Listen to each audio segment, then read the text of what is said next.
Hi friends, chicken gravy பண்ணுறதுக்காக ஒரு mixie ஜாரில் வந்துட்டு குருமிளகு, சீரகம், கருவேப்பிலை, வரமிளகா, மல்லித்தூள், தேங்காய், தக்காளி இது எல்லாத்தையும் ஃபைன் பேஸ்ட்டாக அரைச்சி தனியாக எடுத்து வச்சுக்கோங்க. ஒரு ஃப்ரை பேனில் வந்து எண்ணெய், கடுகு போட்டு நல்லா தாளித்ததுக்கப்புறமேல்ட்டு வெங்காயம், பச்சை மிளகா, கருவேப்பிலை அதையும் சேர்த்து நல்லா ஃப்ரை பண்ணிக்கோங்க.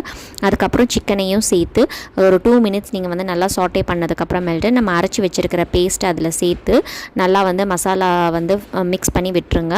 மஞ்சத்தூள், மிளகாத்தூள், உப்பு, ஜிஞ்சர் கார்லிக் பேஸ்ட் அதையும் சேர்த்து அந்த மிக்ஸி ஜாரில் வந்து தண்ணி ஊற்றி நல்லா கலக்கி அந்த சிக்கனுக்குள்ளே வந்து ஊற்றி நல்லா கொதிக்க விடுங்க. நல்லா பச்சை வாசனை வந்து போகிற வரைக்கும், அதே மாதிரி சிக்கன் எல்லாம் வேகிற வரைக்கும் அதை வந்து க்ளோஸ் பண்ணி நல்லா குக் பண்ண விடுங்க. குக் பண்ணி எடுத்தால் ஒரு சூப்பரான சிக்கன் கிரேவி வந்து தயாராகிருச்சு. இது வந்து நீங்கள் வந்து ரைஸ், அதே மாதிரி வந்து புலாவ் இது எல்லாத்துக்குமே இந்த சிக்கன் காம்பினேஷன் வந்து ரொம்பவே நல்லாயிருக்கும். ட்ரை பண்ணி பாருங்கள்.